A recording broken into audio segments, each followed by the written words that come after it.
Senhor Padre Lara, o que pensa do Escorial? É mesmo aconselhável ir lá e receber a marca de Deus? Que marca é essa? Obrigada. Então, o que penso do Escorial? Penso que é um lugar onde Nossa Senhora apareceu, à Luz Amparo.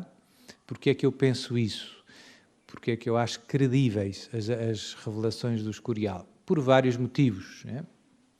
Um pouco, quais é que são os critérios que a Igreja usa? Basicamente usa três grupos de critérios para ver se uma revelação privada é credível ou não.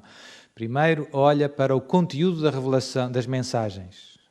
O que é que se diz nas mensagens? Está de acordo com a fé católica ou vai contra o que a Igreja acredita? Se for contra, cartão vermelho direto, como no futebol. Nem é amarelo, é vermelho direto. Se uma revelação privada dissesse Deus não é 3 pessoas, são 4, vermelho direto, logo ali, não é preciso ver mais nada, já estourou o fusível, né? Portanto, a primeira coisa é ver se o conteúdo das mensagens está de acordo com a doutrina católica. Ok, está, pronto, então pode ser que sejam de Deus, não quer dizer que sejam. Segunda coisa que se costuma fazer é ver um pouco os instrumentos que Deus escolheu. Os videntes, né? São pessoas equilibradas, são pessoas, como é que é a vida deles familiar, como é que é a vida deles religiosa, confessam-se, vão à missa, tratam bem a esposa e os filhos, são bons pais, bons profissionais, não é? Porque se a mensagem fosse bonita, mas ele bate na mulher, não quer saber dos filhos, falta ao emprego, não é? Algo não bate certo, não é? Pronto. E depois, o terceiro aspecto, que é o que às vezes demora mais tempo a realizar-se, é os frutos. Ver o que é que acontece com o tempo. Ou seja, há pessoas que vêm cá, há pessoas que rezam, há graças, há milagres. Lourdes, por exemplo, não é?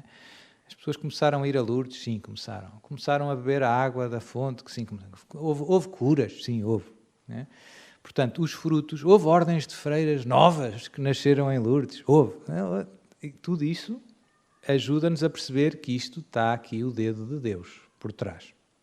Agora, isto são mais ou menos, digamos assim, as três áreas em que a Igreja olha, o bispo, as autoridades religiosas, para ver se vem de Deus ou não. Aplicando isso, mas também nós podemos fazer isso, não é? Pelo estudo, podemos ver. Podemos ir ao Escorial e ver um pouco isto. Então, o que é que pensa dessas três coisas em relação ao Escorial? Penso que as três estão a favor, digamos assim. O conteúdo das mensagens é público, né? Já acabaram. Também acontece uma coisa, por exemplo, com Medjugorje. As pessoas às vezes dizem, mas a Igreja ainda não aprovou. Um motivo muito simples, pelo qual a Igreja não pode aprovar já, é que as mensagens não terminaram ainda. Então, uma aprovação antes de terminar seria uma espécie de cheque em branco. Não é? E se a mensagem do mês que vem fosse que há 4 pessoas da Santíssima Trindade? Era uma bronca. Estão a perceber?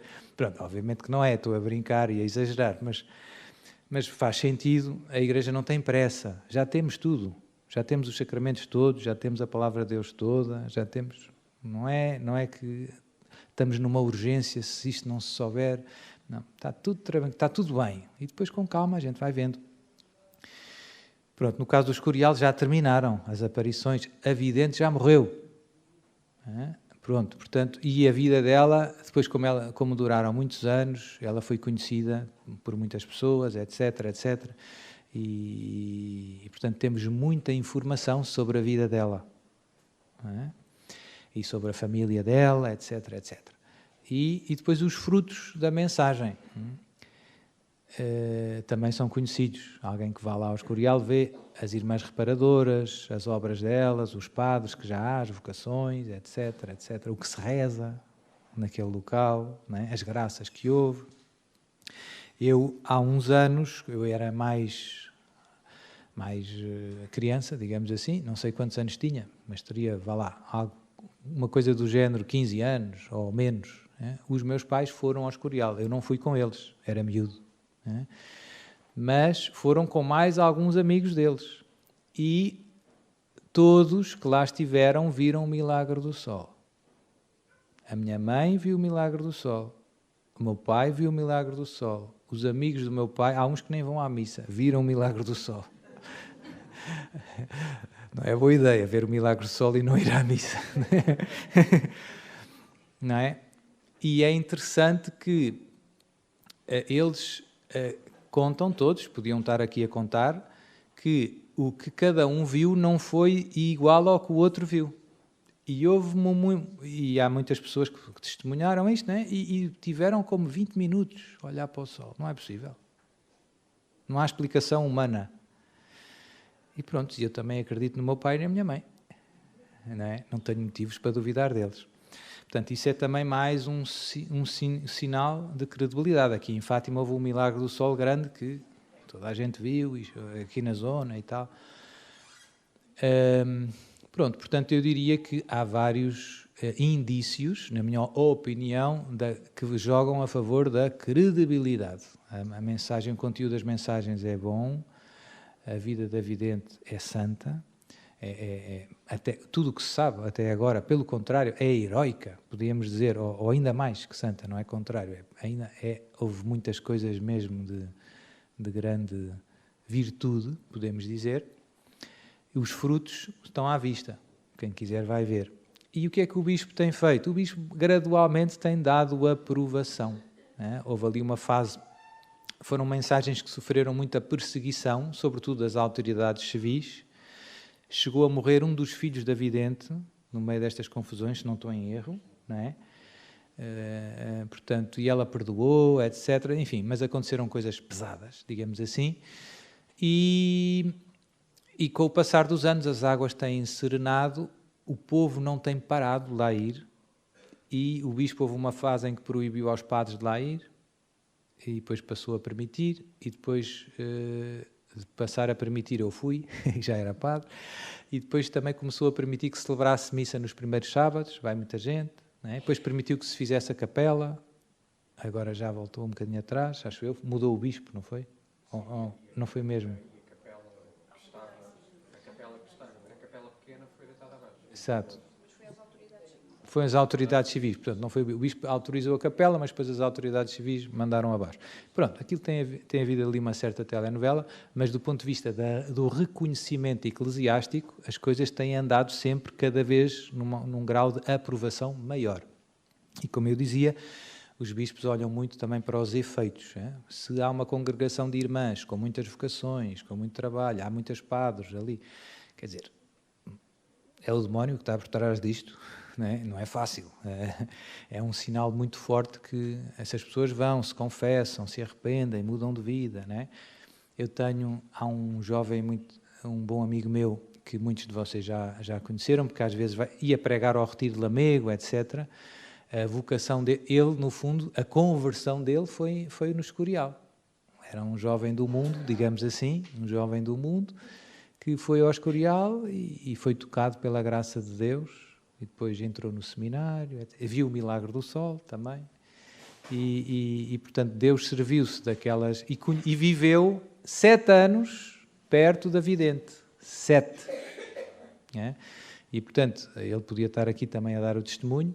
É muito bonito porque eu também acredito no que ele me conta, porque o que ele viu daquela mulher e daquilo tudo é muito edificante do ponto de vista espiritual.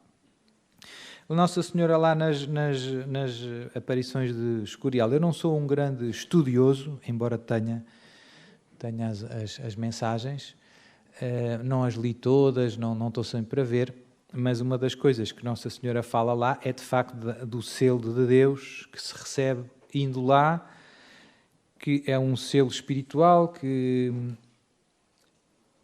não sei se a vidente via nas pessoas, não, mas basicamente um pouco o contraposto do que seria a marca da besta para o mal. A gente agora, eu já preguei várias vezes do fim dos tempos e dos tempos que vamos passar. O livro do Apocalipse fala da tal marca da besta sem a qual não se pode comprar nem vender. E a gente olha para o que está a acontecer no mundo e parece que no fundo está em movimento algo que é um bom candidato a ser essa marca da besta. Ou seja, Mundialmente, hoje em dia, estamos a montar um sistema financeiro em que o dinheiro físico vai desaparecer, vai ser só dinheiro eletrónico, digamos assim, e em que já é possível, tecnicamente, ter um cartão de crédito dentro da mão. Não é só um cartão de crédito, é um chip, no fundo, não é? E já há várias pessoas que têm, cá na Europa e noutros sítios. A gente põe nos animais, não é? O cão, mete lá o chip e tal, que dá jeito para muitas coisas, dá jeito para abrir as portas e o carro e coisas assim, e que também dá para pôr lá o multibanco e etc. Portanto, hoje em dia a gente vê que já não é impossível uma coisa que estava lá no livro do Apocalipse e que ninguém percebia muito bem que sentido é que tinha, uma marca na fronte ou na mão, sem a qual não se pode comprar nem vender. A gente, hoje em dia há lojas em que as pessoas já pagam com reconhecimento facial. Põe a cara e paga. Não é? Porque o reconhecimento facial está associado ao cartão ou com a palma da mão. Não é? Já há várias lojas, não há, cá em Portugal ainda não há. Então há várias pessoas que teorizam que isto pode ser a marca da besta ou não pode ser, etc. E, portanto, o que aparece lá no Escorial é um pouco o oposto, é o selo de Deus para marcar os eleitos que vão, digamos assim, perseverar na fé no tempo da grande apostasia e da grande tribulação. Portanto, seria um pouco esta a lógica, não é? Pronto, e por isso eu já lá fui mais que uma vez. Se alguém me perguntar se deve lá ir, eu recomendo. Está a fazer uma coisa boa. Há grupos que vão aqui de Lisboa, eu penso que todos os primeiros sábados. Portanto, se quiserem organizar-se, falem com a Ana Lúcia. A Ana Lúcia sabe quase tudo. Coisas de Jesus é com a Ana Lúcia. Pronto, eu diria isso. Agora, porquê é que o Sr. Padre não fala muito de ir lá e de coisa? Porque, no fundo, se a gente for juntar todos os conselhos do céu, etc., é uma lista telefónica de coisinhas.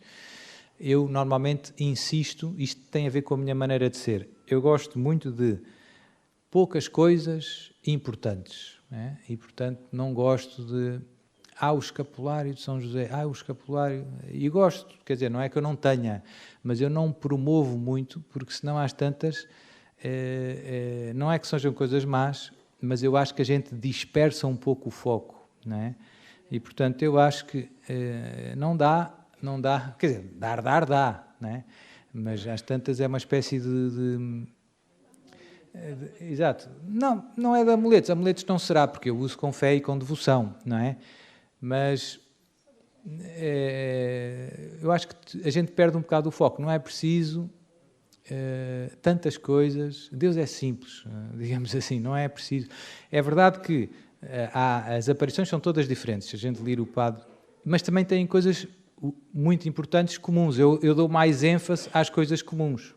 Ou seja, por exemplo, agora o Padre Vítor falou da adoração, Medjugorje fala da adoração, Escorial fala da adoração, o Padre Gobi fala da adoração, Medjugorje fala do Rosário, o Padre Gobi fala do Rosário, Escorial fala do Rosário. Medjugorje fala da confissão, da Bíblia. Quer dizer, há algumas coisas que são as coisas fundamentais e depois a gente vê que a Igreja também, como eu dizia, nas indulgências, a gente encontra que estão essas coisas em primeiro lugar. E, portanto, é importante que no nosso coração elas também estejam bem ordenadas, não é? Porque às vezes a gente corre, faz um sacrifício enorme para não sei o quê, que não é mau, mas depois... falta a missa ao domingo. Não sei, estou a exagerar para passar a mensagem, não é? Sr. Padre, fui em peregrinação a pão e água até São Tiago de Compostela, mas não fui à missa ao domingo. Quer dizer, não é mau ir à peregrinação, mas quer dizer, se isso se torna um obstáculo de não fazer o mais importante, então cuidado, não é? A gente às vezes distrai-se com... Portanto, é bom ter estas coisas, cada uma em seu lugar, não é?